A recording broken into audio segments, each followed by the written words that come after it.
Welcome back to my channel. Hi hello, ಎಲ್ಲರೂ ಹೇಗಿದ್ದೀರಾ? So full ಮಳೆ ಬರ್ತಾ ಇದೆ ಹೊರಗಡೆ, ಜೊತೆ ಟೀ ಟೈಮ್ ಆಗಿದೆ. ಸೊ ನಾರ್ಮಲ್ ಟೀ ಕುಡಿದ್ರೆ ಏನು ಮಜಾ ಹೇಳಿ. ಸೊ ಹಾಗಾಗಿ ಅದ್ರ ಜೊತೆ ಏನಾದರೂ ಸ್ನ್ಯಾಕ್ಸ್ ಇರಬೇಕಲ್ವಾ. ಸೊ ಏನು ಮಾಡ್ತಾಯಿದ್ದೀನಿ ಸ್ನ್ಯಾಕ್ಸು ಅಂತ ನೋಡೋಣ ಬನ್ನಿ. ಸೊ 1 ಕಪ್ ಅಷ್ಟು ಮೊಸರನ್ನ ತೊಗೊಂಡಿದ್ದೀನಿ, ಜೊತೆಗೆ ಒಂದು ಚಿಟಿಕೆ ಅಷ್ಟು ಸೋಡಾ ಪುಡಿನ ಹಾಕ್ಕೊಂಡು ಮಿಕ್ಸ್ ಮಾಡ್ಕೋಬೇಕು. ಜೊತೆಗೆ ಒಂದು ಸ್ವಲ್ಪ ಟೇಸ್ಟ್ಗೆ ತಕ್ಕಷ್ಟು ಉಪ್ಪನ್ನ ಹಾಕ್ಕೊಳ್ಳೋಣ. ಸೊ ಈ ಮೂರನ್ನು ನೀಟಾಗಿ ಪೇಸ್ಟ್ ಥರ ಆಗೋವರೆಗೂ ಮಿಕ್ಸ್ ಮಾಡ್ತಾ ಇರಬೇಕು. ಸೊ ಈ ಸ್ನ್ಯಾಕ್ಸು ಸೂಪರ್ ಆಗಿರುತ್ತೆ, ತುಂಬ ಟೇಸ್ಟಿಯಾಗಿರುತ್ತೆ, ಕಡಿಮೆ ಆಯಿಲ್ ಅಬ್ಸರ್ವ್ ಆಗುತ್ತೆ. ಸೊ ಇದೇನಪ್ಪ ಅಂದರೆ ಆಲ್ರೆಡಿ ನಿಮ್ಗೆ ಗೊತ್ತಾಗಿರ್ಬೋದು. ಸೊ ನಾನಿವತ್ತು ಮೈಸೂರು ಬಜ್ಜಿ ಮಾಡ್ತಾಯಿದ್ದೀನಿ. ಮೈಸೂರು ಬಜ್ಜಿ, ಮೈಸೂರು ಬೋಂಡ ಅಂತಲೂ ಕೂಡ ಕರೀತಾರೆ. ಸೊ ಇದರಲ್ಲಿ 1 ಸ್ಪೂನಷ್ಟು ನಾನು ಆಯಿಲ್ನ ಹಾಕ್ಕೊಂಡು ಮತ್ತೆ ಮಿಕ್ಸ್ ಮಾಡ್ತಾಯಿದ್ದೀನಿ. ಸೊ ಮೈಸೂರು ಬಜ್ಜಿ ಫುಲ್ ಫೇಮಸ್ ಆಗಿರೋವಂಥದ್ದು. ಸೊ ಅದನ್ನು ಈ ಮಳೆ ಬರ್ತಾ ಇರೋ ಟೈಮಲ್ಲಿ ಟೀ ಜೊತೆ ತಿಂತಾಯಿದ್ರೆ ವಾವ್ ಸಖತ್ತಾಗಿರುತ್ತೆ. ಸೊ ಅದನ್ನು ಹೆಂಗೆ ಮಾಡೋದು ಈಸಿಯಾಗಿ ಅಂತ ಹೇಳಿಬಿಟ್ಟು ನಿಮ್ಮ ಜೊತೆ ಶೇರ್ ಮಾಡ್ಕೊಳ್ತಾ ಇದ್ದೀನಿ. ಸೊ ಬನ್ನಿ ಹೆಂಗೆ ಮಾಡೋದು ಅಂತ ನೋಡೋಣ. ಸೊ ಇದನ್ನು ಫುಲ್ ಪೇಸ್ಟ್ ಆಗೋ ರೀತಿ ಮಿಕ್ಸ್ ಮಾಡ್ಕೋಬೇಕು. ನಾವು ಸೋಡಾ ಪುಡಿ ಮತ್ತು ಆಯಿಲು ಮತ್ತು ಉಪ್ಪು ಹಾಕಿರೋದ್ರಿಂದ ಅದು ಒಂದು ಕ್ರೀಮ್ ಟೆಕ್ಸ್ಚರ್ ಬರೋವರೆಗೂ ಮಿಕ್ಸ್ ಮಾಡ್ಕೋಬೇಕು. ಮಿಕ್ಸ್ ಆದಮೇಲೆ ಅದರಲ್ಲಿ ನಾವು 1-2 ಬೌಲಷ್ಟು ಮೈದಾ ಹಿಟ್ಟನ್ನು ಹಾಕ್ಕೊಂಡು ನೀಟಾಗಿ ಮಿಕ್ಸ್ ಮಾಡ್ಕೋಬೇಕು. ಸೊ ಯಾವ ರೀತಿ ತೋರಿಸ್ತಾ ಇದ್ದೀನಿ ನೋಡಿ, ಅದೇ ರೀತಿ ಮಾಡಿ ಅಂದರೆ ಪರ್ಫೆಕ್ಟಾಗಿ ಬರುತ್ತೆ. ಸೊ ನಾನು ಲಾಸ್ಟ್ ಟೈಮ್ ಕೂಡ ಒಂದು ಸರಿ ಮಾಡಿದ್ದೆ. ಲಾಸ್ಟ್ ಟೈಮ್ ಅಂದರೆ ಒಂದು 7-8 ವರ್ಷದ ಹಿಂದ್ಗಡೆ. ಸೊ ಆ ಟೈಮಲ್ಲಿ ಮಾಡಿದ್ದೆ ನಾನು ಮೈಸೂರು ಬಜ್ಜಿನ. ಸೊ ಆ ಟೈಮಲ್ಲಿ ಫೋನ್ ಯೂಸ್ ಮಾಡ್ತಾ ಇರಲಿಲ್ಲ. ಸೊ ಅವಾಗೆಲ್ಲ ರೆಸಿಪಿ ಬುಕ್ಸ್ ಬರ್ತಿತ್ತು. ರೆಸಿಪಿ ಬುಕ್ಸ್ನ ನೋಡಿ ಟ್ರೈ ಮಾಡಿದ್ವಿ. ಅದರಲ್ಲಿ ಏನಿತ್ತು ಅಂದರೆ ಓವರ್ ನೈಟ್ ಹಿಟ್ಟನ್ನು ನೆನೆಸಿಡಬೇಕು, ಫುಲ್ ಮೊಸರಲ್ಲೇ ಮಿಕ್ಸ್ ಮಾಡಿ ಇಡಬೇಕು ಅಂತಿತ್ತು. ನಾನು ಇವಾಗ ಸ್ವಲ್ಪ ನೀರನ್ನು ಹಾಕ್ಕೊಂಡಿದ್ದೀನಿ ನೋಡಿ, ಫುಲ್ ಗಟ್ಟಿಯಾಗಿತ್ತು ಅಂತ ಹೇಳ್ಬಿಟ್ಟು. ಸೊ ನಾವು ಫುಲ್ ಓವರ್ ನೈಟು ಮೊಸರಲ್ಲೇ ಕಲಸಿ ಇಟ್ಟಿಬಿಟ್ಟಿದ್ವಿ. ಸೊ ಅದು ಬೆಳಗ್ಗೆ ಫುಲ್ ಹುಳಿ ಆಗಿ ಒಂಥರ ತಿನ್ನೋಕ್ಕೂ ಒಂಚೂರು ಚೆನ್ನಾಗಿರಲಿಲ್ಲ, ಆ ರೀತಿಯಾಗಿತ್ತು. ಸೊ ಅದಾದಮೇಲೆ ನಾವು ವಾಪಸ್ ಟ್ರೈ ಮಾಡೋಕ್ಕೆ ಹೋಗಲಿಲ್ಲ. ಸೊ ಅದು ಬಿಟ್ಟರೆ ಇವಾಗ ನೋಡಿ ಮಾಡ್ತಾಯಿದ್ದೀನಿ. ಇವಾಗ ಏನಾಗುತ್ತೆ ಅಂತ ಗೊತ್ತಿಲ್ಲ. ಸೊ ಲಾಸ್ಟಲ್ಲಿ ತೋರಿಸ್ತೀನಿ ಬನ್ನಿ ಹೆಂಗಿರುತ್ತೆ ಅಂತ ಹೇಳ್ಬಿಟ್ಟು. ಸೊ ಫುಲ್ ವಿಡಿಯೋನ ನೋಡಿ ಏನಾಗುತ್ತೆ ಏನು ಬಿಡುತ್ತೆ ಅಂತ ಹೇಳ್ಬಿಟ್ಟು. ಸೊ ನೀಟಾಗಿ ಮಿಕ್ಸ್ ಮಾಡ್ಕೊಂಡ್ಮೇಲೆ ಸ್ವಲ್ಪ ಜೀರಿಗೆ, ಸ್ವಲ್ಪ ಕೊತ್ತಂಬರಿ ಮತ್ತು ಚಿಕ್ಕ ಪೀಸ್ ಮಾಡ್ಕೊಂಡಿರೋ ಒಂದು ಹಸಿ ಕೊಬ್ಬರಿನ ಹಾಕೊಂಡಿದ್ದೀನಿ ನಾನು. ಸೊ ಇದನ್ನೆಲ್ಲ ಹಾಕ್ಕೊಂಡು ಮಿಕ್ಸ್ ಮಾಡ್ಕೋಬೇಕು. ಜೊತೆಗೆ ಒಂದು ಚೂರು ಹಸಿಮೆಣಸಿನ್ಕಾಯಿ ಪೇಸ್ಟ್ ಹಾಕ್ಕೊಂಡಿದ್ದೀನಿ. ನೀವು ಬೇಕಂದರೆ ಹಸಿಮೆಣಸಿನ್ಕಾಯಿನ ಕಟ್ ಮಾಡಿ ಕೂಡ ಹಾಕೋಬೋದು. ಸೊ ಯಾಕಂದರೆ ಮಿಕ್ಸ್ ಮಾಡ್ಕೊಳ್ಳೋಣ. ಸೊ ನಿಮ್ಗೆ ಕನ್ಸಿಸ್ಟೆನ್ಸಿ ಗೊತ್ತಾಗಿರ್ಬೋದು, ನೋಡ್ತಿದ್ದೀರಲ್ಲ. ಸೊ ಫುಲ್ ಗಟ್ಟಿನೂ ಅಲ್ಲ, ಫುಲ್ ತಿಳುವೂ ಅಲ್ಲ, ನಾರ್ಮಲಾಗಿ ಹಿಟ್ಟನ್ನ ರೆಡಿ ಮಾಡಿದ್ದೀನಿ ನೋಡಿ. ಇಲ್ಲಿ ನಾನು ಒಟ್ಟು ಕೈನ ಯೂಸ್ ಮಾಡಿಲ್ಲ, ಜಸ್ಟ್ ಸ್ಪೂನಿಂದನೇ ಮಿಕ್ಸ್ ಮಾಡ್ತಾಯಿದ್ದೀನಿ. ನೀವು ಬೇಕಂದರೆ ಕೈಯಿಂದ ಕೂಡ ಮಿಕ್ಸ್ ಮಾಡ್ಕೋಬೋದು. ಸೊ ಗಂಟು ಇರದೇ ಇರೋ ರೀತಿ ಈ ರೀತಿ ಮಿಕ್ಸ್ ಮಾಡ್ಕೊಳ್ಳಿ. ಸೊ ಇದ್ರದ್ದು ಮೇನ್ ಇಂಪಾರ್ಟೆಂಟ್ ಏನಂದರೆ, ನಾವು ಹಿಟ್ಟನ್ನು ಮಾಡೋವಾಗ ಮುಂಚೆ ಮೊಸರಲ್ಲೇ ಸೋಡಾ ಪುಡಿ ಮತ್ತು ಉಪ್ಪು ಎಣ್ಣೆನ ಹಾಕ್ಕೊಂಡು ಮಿಕ್ಸ್ ಮಾಡಿ ನಂತರ ಹಿಟ್ಟು ಹಾಕಿದರೆ ಪರ್ಫೆಕ್ಟಾಗಿ ಬರುತ್ತೆ, ಇಲ್ಲ ಅಂದರೆ ಬರೋದಿಲ್ಲ. ಸೊ ಇಲ್ಲಿ ನೆಕ್ಸ್ಟ್ ನಾನು ಚಟ್ನಿ ಮಾಡ್ಕೊಳ್ಳೋಕ್ಕೆ ರೆಡಿ ಮಾಡ್ಕೊಳ್ತಾ ಇದ್ದೀನಿ. ಒಂದು ಸ್ವಲ್ಪ ಕೊಬ್ಬರಿ ಮತ್ತು ಕೊತ್ತಂಬರಿ ಜೊತೆಗೆ ಒಂದು ಬೆಳ್ಳುಳ್ಳಿನ ಹಾಕ್ಕೊಂಡಿದ್ದೀನಿ. ಸೊ ಅಂದರೆ ಸೈಡಲ್ಲಿ ಹಿಟ್ಟು ನೆನೀತಾ ಇದೆ, ಅಷ್ಟರಲ್ಲಿ ಇದನ್ನ ಹಾಕ್ಕೊಂಬಿಡೋಣ. ಕರೆಂಟ್ ಯಾವಾಗ ಹೋಗುತ್ತೋ ಗೊತ್ತಿಲ್ಲ. ಸೊ ಹಂಗಾಗಿ ಇದನ್ನ ಹಾಕ್ಕೊಂಡು ಇಟ್ಕೊಂಡ್ಬಿಡೋಣ. ಸೊ ಇವಾಗ ಇದನ್ನು ಪೇಸ್ಟ್ ಮಾಡ್ಕೊಳ್ಳೋಣ. ಸ್ವಲ್ಪ ಉಪ್ಪನ್ನ ಹಾಕ್ಕೊಳ್ಳಿ. ಸೊ ನಮ್ಮದು ಪೇಸ್ಟ್ ರೆಡಿಯಾಗಿದೆ ನೋಡಿ ಇಲ್ಲಿ. ಸೊ ಚಟ್ನಿ ಸಖತ್ತಕ್ಕ ಅಂತ ಇದೆ. ಸೊ ಇಲ್ಲಿ ನಮ್ಮದು ಹಿಟ್ಟು ನೆಂದಿದೆ ನೋಡಿ. ನಾವು ಒಂದು 20 ಮಿನಿಟ್ಸ್ ಅಷ್ಟೇ ಬಿಟ್ಟಿದ್ದೀನಿ, ಜಾಸ್ತಿ ಹೊತ್ತು ಬಿಟ್ಟಿಲ್ಲ. ನೀವು ಬೇಕಂದರೆ ಬಿಡ್ಬೋದು. ಜಾಸ್ತಿ ಹೊತ್ತಂದರೆ 1 ಅವರ್ ಸಾಕು, ಅದಕ್ಕಿಂತ ಹೆಚ್ಚಿಗೆ ಬೇಡ.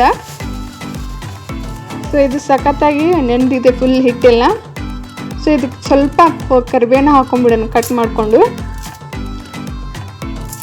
ಸೊ ಲಾಸ್ಟ್ ಟೈಮ್ ಆ ರೀತಿ ಆಗಿತ್ತಲ್ಲ ನಮ್ಮದು, ಫುಲ್ ಹುಳಿ ಆಗಿ ಮತ್ತು ಒಂಥರ ಆಗಿತ್ತು, ಫುಲ್ ಆಯಿಲೆಲ್ಲ ಆಗಿಬಿಟ್ಟಿತ್ತದು.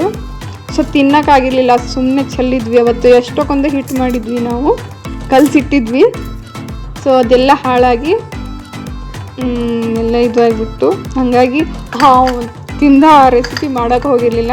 ಸೊ ಇದನ್ನೇನು ಇವತ್ತು ಮಾಡಬೇಕು ಅಂತ ಅನ್ನಿಸ್ತಾ ಇದೆ, ನೋಡೋಣ ಹೆಂಗಾಗುತ್ತೋ ಏನೋ ಗೊತ್ತಿಲ್ಲ.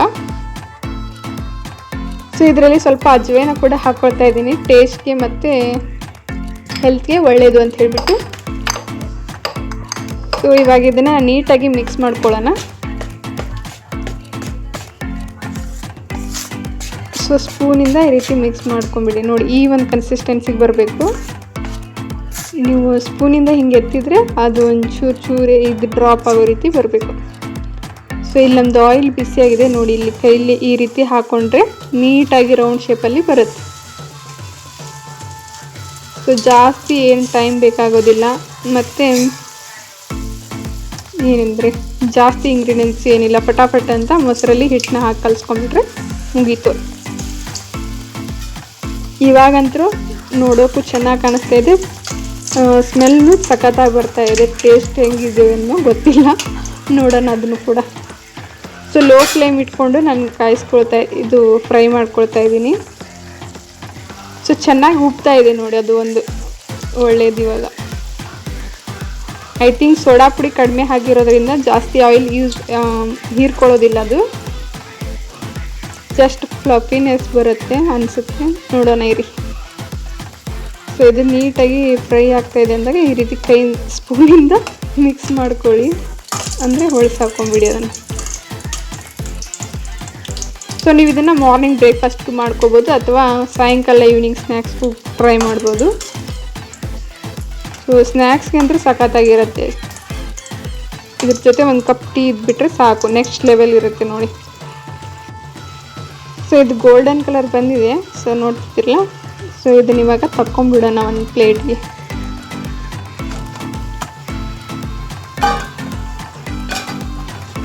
ನೀಟಾಗಿ ಫ್ರೈ ಆಗಿದೆ ನೋಡಿ, ರೌಂಡ್ ಶೇಪಲ್ಲೇ ಬಂದಿದೆ. ಸೊ ಅಂಗಡಿಲಿ ಸಿಗೋದು ಇದೇ ರೀತಿ ಇರುತ್ತೆ. ಅಂಗಡಿಲಿ ತುಂಬ ಸರಿ ತಿಂದಿದ್ದೀವಿ, ಬಟ್ ಮನೇಲಿ ಮಾಡಿದಾಗ ಒಂದೇ ಸರಿ ಮಾಡಿದ್ದು, ಅದು ಆ ರೀತಿ ಎಲ್ಲ ಆಗಿಬಿಡ್ತು. ಸೊ ಇವಾಗ ಇದನ್ನು ನೆಕ್ಸ್ಟ್ ಕೂಡ ಹಾಕ್ಕೊಳ್ಳೋಣ. ನೆಕ್ಸ್ಟ್ ಹಾಕ್ಕೊಂಡು ಇಲ್ಲಿ ಸರ್ವ್ ಮಾಡ್ಕೊಂಡ್ಬಿಡೋಣ, ಅಂದರೆ ಪಟಾಪಟ್ ಅಂತ ರೆಡಿ ಆಗಿಬಿಡುತ್ತೆ ನಮ್ಮದು ಮೈಸೂರು ಬಜ್ಜಿ ತಿನ್ನೋಕ್ಕೆ ಮೈಸೂರಿಗೆ ಹೋಗಬೇಕಾಗಿಲ್ಲ, ಮನೇಲಿ ಕೂಡ ಇನ್ಸ್ಟೆಂಟಾಗಿ ಮಾಡ್ಕೋಬೋದು. ಹೆಂಗಿದೆ ಸಖತ್ ಬಾಲ್ ಥರ ಆಗ್ತಾಯಿದೆ, ಅದು ಉಬ್ಕೊಂಡು ಮಜವಾಗಿದೆ ನೋಡಿ ಮಾಡೋಕ್ಕೆ. ಸೊ ಇದು ಫ್ರೈ ಆಗ್ತಾ ಇರುತ್ತೆ. ಸೊ ಸೈಡಲ್ಲಿ ನಾವು ಆಲ್ರೆಡಿ ರೆಡಿಯಾಗಿರೋ ಒಂದು ಮೈಸೂರು ಬಜ್ಜಿನ ಸರ್ವ್ ಮಾಡ್ಕೊಳ್ಳೋಣ ಬನ್ನಿ. ಎಷ್ಟು ಚೆನ್ನಾಗಿ ಕಾಣಿಸ್ತಾ ಇದೆ ನೋಡಿ, ಕ್ರಿಸ್ಪಿನೆಸ್ ಇದೆ, ಒಳಗಡೆ ಹೆಂಗಿದೆಯೋ ನೋಡಬೇಕು ಇವಾಗ. So ready to eat. ಜೊತೆಗೆ ಚಟ್ನಿ, ಕೊಬ್ಬರಿ ಚಟ್ನಿ. ಸೊ ನೀವು ಯಾವ ಶೇಂಗಾ ಚಟ್ನಿ ಕೂಡ ಯೂಸ್ ಮಾಡ್ಕೋಬೋದು. ಸೊ ನಿಮ್ಗೆ ಯಾವ ಚಟ್ನಿ ಬೇಕೋ ಆ ಚಟ್ನಿನ ರೆಡಿ ಮಾಡ್ಕೊಳ್ಳಿ. ನೋಡೋಕ್ಕೆ ಎಷ್ಟು ಚೆನ್ನಾಗಿ ಕಾಣಿಸ್ತಾ ಇದೆ ನೋಡಿ. ಯಮ್ಮಿ ಸೂಪರ್ ಡೂಪರ್ ಮೈಸೂರು ಬಜ್ಜಿ ರೆಡಿ. ಸೊ ಟೇಸ್ಟ್ ಮಾಡೋಣ ಬನ್ನಿ. ಸೊ ನೋಡಿ ಇಲ್ಲಿ ಸಾಫ್ಟಾಗಿದೆ, ಒಳಗಡೆ ಫುಲ್ ಬೆಂದಿದೆ, ಫುಲ್ ಗಟ್ಟಿ ಏನಿಲ್ಲ, ಫುಲ್ ಸಾಫ್ಟ್ನೆಸ್ ಆಗಿದೆ ನೋಡಿ. ಸೊ ಫೈನಲಿ ನಮ್ಮದು ಮೈಸೂರು ಬಜ್ಜಿ ರೆಡಿ ಆಗಿದೆ. ಸೊ ಟೇಸ್ಟ್ ಕೂಡ ಚೆನ್ನಾಗಿದೆ, ಸೂಪರಾಗಿ ಬಂದಿದೆ. ಒಳಗಡೆ ಸಾಫ್ಟ್ ಇದೆ, ಮೇಲ್ಗಡೆ ಕ್ರಿಸ್ಪಿನೆಸ್ ಇದೆ, ಜೊತೆಗೆ ಆ ಒಂದು ಕ್ರಂಚ್ನೆಸ್ ಸಖತ್ತಾಗಿ ಬರ್ತಾಯಿದೆ. ಆಯಿಲ್ ಕಡಿಮೆ ಇದೆ, ಸೊ ನೋ ಪ್ರಾಬ್ಲಮ್, ಮನೇಲಿ ಈಸಿಯಾಗಿ ಮಾಡ್ಕೋಬೋದು. ಸೊ ಸೂಪರ್ ಟೇಸ್ಟಿಯಾಗಿರೋ ಮೈಸೂರು ಬಜ್ಜಿ ರೆಡಿ ಆಗಿದೆ. ಸೊ ಇದನ್ನು ನಾವು ತಿಂದು ಮುಗಿಸ್ತೀವಿ. ಸೊ ಐ ಹೋಪ್ ನಿಮಗೆ ಈ ವಿಡಿಯೋ ಇಷ್ಟ ಆಗಿದೆ ಅಂತ ಅಂದ್ಕೊತೀನಿ. ಇಷ್ಟ ಆಗಿದ್ದರೆ ಲೈಕ್ ಮಾಡಿ, ಶೇರ್ ಮಾಡಿ, ಹಾಗೆ ಸಬ್ಸ್ಕ್ರೈಬ್ ಮಾಡಿಕೊಂಡು ವಿಡಿಯೋನ ನೋಡಿ. ಇದೇ ರೀತಿ ಈಸಿ ರೆಸಿಪಿಯೊಂದಿಗೆ ಮತ್ತೆ ಸಿಗ್ತೀನಿ. ಅಲ್ಲಿವರೆಗೂ take care, bye bye, see you soon.